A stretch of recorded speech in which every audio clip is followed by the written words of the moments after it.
there are houses that feel empty. And then there are houses that feel watched. A hallway that stays cold no matter the season. A door that creaks even when no one touches it. A corner where the shadows look heavier than they should. And in that house, there is a cat, not afraid, not hiding, not running away like an animal should, just sitting there, staring into the darkness, like it recognizes something you can't see. Sometimes the family moves out. Sometimes the furniture is gone. Sometimes the house is supposed to be abandoned. But the cat stays, because some cats don't just live in a house, they guard it. And tonight, we're telling the story of the haunted house cat, the one that refuses to leave. Wait, because the final detail makes the house feel alive. People love ghost stories, but they rarely talk about the quiet witnesses inside them. Animals, cats. Cats are the perfect characters in a haunting, because cats already behave like mysteries. They appear without sound. They stare at nothing.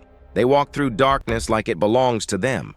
And when a cat refuses to leave a house, even when the house feels wrong, humans start asking the same question. Is the cat protecting the house or trapped inside it? Is it loyal to the place or loyal to something else? And why do so many people describe the same moment in different homes, in different countries, in different decades? The moment the cat freezes, the moment it stares, the moment it refuses to move, as if something is standing right in front of it. Before we begin, tell me where you're listening from and what time it is there. And if you've ever felt uneasy walking through your own hallway at night, stay until the end, because the last detail will change how you see your home. Let's start with something simple. A house is not just wall. A house absorbs life. It holds voices, footsteps, arguments, laughter. A house holds routines, where people sat, where they slept, where they cried. And when people leave, the house doesn't instantly become empty. It becomes quiet, and quiet can feel like a presence, especially at night, when the air cools and wood expands, and the building makes sounds that feel like movement. Humans call that haunting, but cats call it normal, because cats live in a world of small sounds. Tiny shifts, vibrations in the floor, a pipe clicking, a mouse in the wall, a branch tapping a window. To a cat, the house is never silent. The house is alive. Now we go deeper. A cat staring into darkness is not random. Cats are ambush predators. They lock onto movement. They freeze. They focus. They wait. But sometimes there is no visible movement, no sound you can hear, and the cat still stares. That's the moment humans remember. That's the moment people whisper about, because it looks like the cat is watching something invisible. And maybe it is.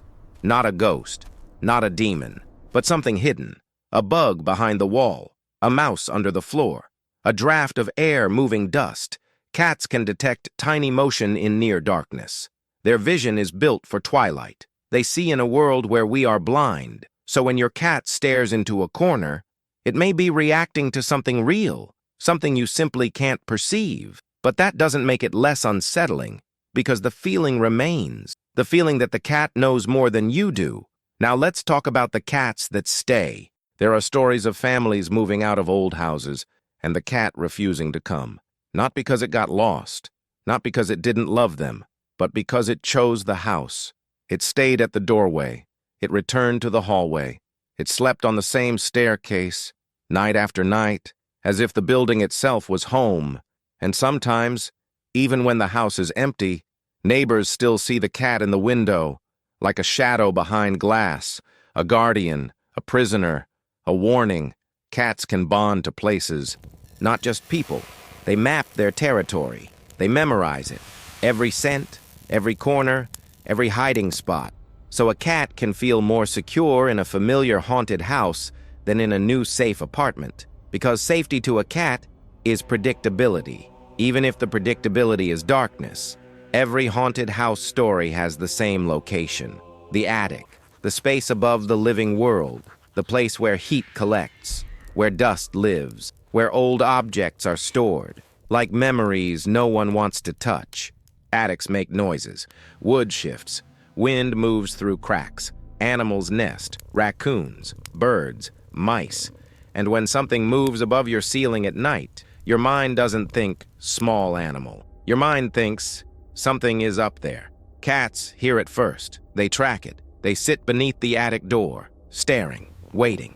And when you look at the cat, you feel the fear spread into your body, because the cat looks calm, too calm, as if it's not scared of what's up there, as if it's familiar with it. Now we enter the part that feels like a movie, a door that opens by itself, a slow creak in the hallway, a cold draft, a shadow crossing the floor. Humans panic. Cats don't. Cats walk toward it. This is why cats feel supernatural, because their instincts are opposite to ours. We fear the unknown. Cats investigate it. A cat doesn't run away from a strange sound. It moves closer, and that behavior creates a dangerous illusion. It makes it look like the cat is brave, like it's fearless, like it's confronting something. But the truth is, the cat is hunting. Not ghosts, not spirits, just information. Cats are hunters of movement, hunters of sound, hunters of the unseen. Many people describe the same scene. A cat sitting in the middle of a hallway, blocking your path. Not aggressive, just present. You try to step around it. The cat moves back into your way. You stop, and for a second, you feel ridiculous. Why is this animal controlling where I walk? But then, you notice something else. The cat is not looking at you. It's looking behind you, or past you, toward the darkness at the end of the hall. And suddenly, your skin reacts, because the cat is acting like a guard, like a boundary, like it's saying, "Don't go there." Is the cat protecting you, or protecting something else? This is where the story becomes haunting, because cats don't speak, so we fill the silence with meaning. Now we reach the strangest cases. The cat that stays even after everyone is gone. A cat living alone in an empty building, surviving somehow, appearing in the same window every night, as if the house is feeding it, as if the house is keeping it. Cats can survive on rodents, on insects, on scraps left behind. But survival isn't the only mystery. The mystery is why the cat doesn't leave, because cats can leave. They always can. So when a cat refuses, it feels intentional, like loyalty, or obsession, or something darker, like the cat is guarding a place that should not be opened. There's one detail that appears in many haunted house cat stories. The cat doesn't just stare into corners, it waits at the same time, every night, the same hour, the same hallway, the same door, like it's expecting something. And humans notice patterns. Humans fear patterns, because patterns suggest intention. So people begin to ask, what happens at that hour? What happened in this house? Who lived here before? What did the walls witness? And then someone looks it up. A death, a disappearance, a tragedy. And now the cat isn't just a cat anymore.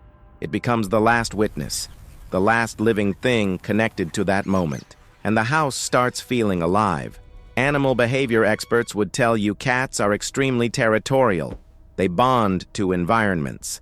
They memorize layouts. They react to small changes in sound and scent. A cat can hear rodents behind walls. It can detect insects in cracks. It can sense vibrations through the floor. Architects and building experts would tell you old houses make constant noise. Wood expands and contracts.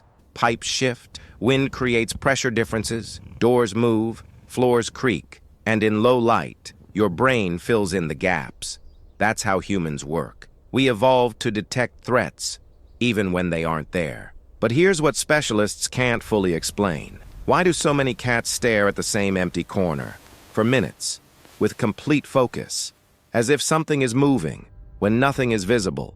Even if there's a rational cause, the experience feels supernatural, because the cat's attention is too intense, too deliberate, too certain. Cats don't pretend. So when a cat behaves like it knows, you believe it. Now we reach the final detail, the one that makes the house feel alive. In the most unsettling stories, the cat doesn't just refuse to leave. It refuses to leave one specific room, one specific spot, the exact place where something happened. And when people finally investigate, they find something hidden, a sealed crawl space, a blocked attic entrance, a gap behind a wall, a place the house tried to swallow. And the cat was the only one who knew it was there, not because it was psychic, because it was listening for weeks, for months, for years. Cats don't see ghosts. Cats see what houses hide. And sometimes, what houses hide is enough to make you wish it was a ghost instead. In the next video, we're going even deeper, because there are places where cats gather, not in homes, but beneath cities, hidden colonies, underground kingdoms, and what people claim to hear, where the cats gather at night, is something you don't forget. Stay close,